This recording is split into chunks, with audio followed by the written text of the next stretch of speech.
പ്രവാസികൾ എല്ലാ കാലത്തും അനുഭവിക്കുന്ന പ്രതിസന്ധിയാണ് നാട്ടിലേക്കും തിരിച്ചുമുള്ള വിമാനയാത്ര. അടിക്കടി കൂടുന്ന ടിക്കറ്റ് വർധന സാധാരണക്കാരായ പ്രവാസികൾക്കും കുടുംബങ്ങൾക്കും വലിയ ബാധ്യതയാണ് വരുത്തിവെക്കുന്നത്. ഈ അമിതമായ ടിക്കറ്റ് നിരക്ക് കാരണം അവധി ലഭിച്ചാലും നാട്ടിലേക്ക് പോകാത്തവരും ഏറെയാണ്. യുഎഇയിൽ നിന്ന് കേരളത്തിലേക്ക് വരാനാണ് പലപ്പോഴും ഏറെ പ്രയാസം. ദുബായ് ടു കേരള വിമാനങ്ങളിലെല്ലാം വലിയ നിരക്കാണ് ടിക്കറ്റിനായി ഈടാക്കുന്നത്. എന്നാൽ ഇതിനൊരു പരിഹാരം എന്നോണം ഒമാൻ വഴി കേരളത്തിലേക്കുള്ള യാത്ര തിരഞ്ഞെടുക്കുന്നവരുടെ എണ്ണം ഇപ്പോൾ കൂടുകയാണ്. യുഎഇയിൽ നിന്ന് ഒമാൻ വഴി കേരളത്തിലേക്കും തിരിച്ചും കുറഞ്ഞ നിരക്കിൽ യാത്ര ചെയ്യാം എന്നതാണ് ഇതിന് കാരണം.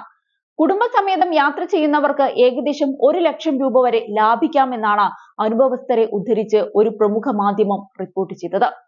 സ്വന്തം പേരിൽ വാഹനമുള്ള യുഎഇ വിസക്കാർക്ക് റോഡ് മാർഗം മസ്കറ്റിലെത്താം. അവിടെ നിന്ന് കേരളത്തിലേക്ക് പറക്കാനും തിരിച്ചു വരുമ്പോൾ മസ്കത്തിലെത്തി വാഹനമെടുത്ത് യുഎഇയിലേക്ക് മടങ്ങാനും സാധിക്കും. ഇതുവഴി യുഎഇയിൽ നിന്ന് 5 ഇരട്ടി പണം നൽകി നേരിട്ട് കേരളത്തിൽ പോയി വരുന്ന ഒരാളുടെ തുക കൊണ്ട് ഒമാൻ വഴി 2-3 പേർക്ക് നാട്ടിൽ പോയി വരാം എന്നാണ് പറയുന്നത്. യുഎഇ ഒമാൻ അതിർത്തി ചെക്ക് പോസ്റ്റിൽ 38 ദിർഹത്തിന് ഒമാൻ വിസ ലഭിക്കും. യുഎഇയിൽ വാഹന ഇൻഷുറൻസിൽ ഭൂരിഭാഗവും ഒമാൻ കവറേജ് കൂടിയുള്ളതാണ് എന്നതാണ് മറ്റൊരു പ്രത്യേകത. ഇനി അതില്ലെങ്കിൽ 120 ദിർഹത്തിന് ഒമാൻ കവറേജ് ലഭിക്കും. ഇനി യുഎഇയിൽ വാഹനമില്ലാത്തവരാണ് നിങ്ങളെങ്കിൽ ഒമാൻ യുഎഇ ബസ് സർവീസിന്റെ സഹായവും തേടാം. ജൂൺ ജൂലൈ മാസങ്ങളിലാണ് ഒമാനിൽ മധ്യവേനൽ അവധി. മെയ് അവസാന ആഴ്ചയിൽ പോയ വിദേശികളുടെ തിരിച്ചുവരവ് തുടങ്ങുന്നതോടെ വിദേശത്തേക്കുള്ള വിമാനങ്ങളിൽ തിരക്ക് കുറയും.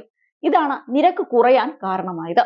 യുഎഇയിൽ നിന്ന് ഡൽഹി, മുംബൈ, ജയ്പൂർ, ഗോവ, അഹമ്മദാബാദ് തുടങ്ങിയ സെക്ടറുകൾ വഴി കേരളത്തിലേക്ക് പോകുമ്പോൾ ടിക്കറ്റ് ഇതിലും കുറയും. അതേസമയം ഇന്ത്യയിലെ പുതിയ വിമാന കമ്പനിയായ ആകാശ എയർ തങ്ങളുടെ പ്രവർത്തനം കൂടുതൽ വിപുലീകരിക്കുന്നതിന്റെ അടുത്ത ഘട്ടമായി സൗദിയിൽ നിന്ന് സർവീസുകൾ പ്രഖ്യാപിച്ചിരിക്കുകയാണിപ്പോൾ.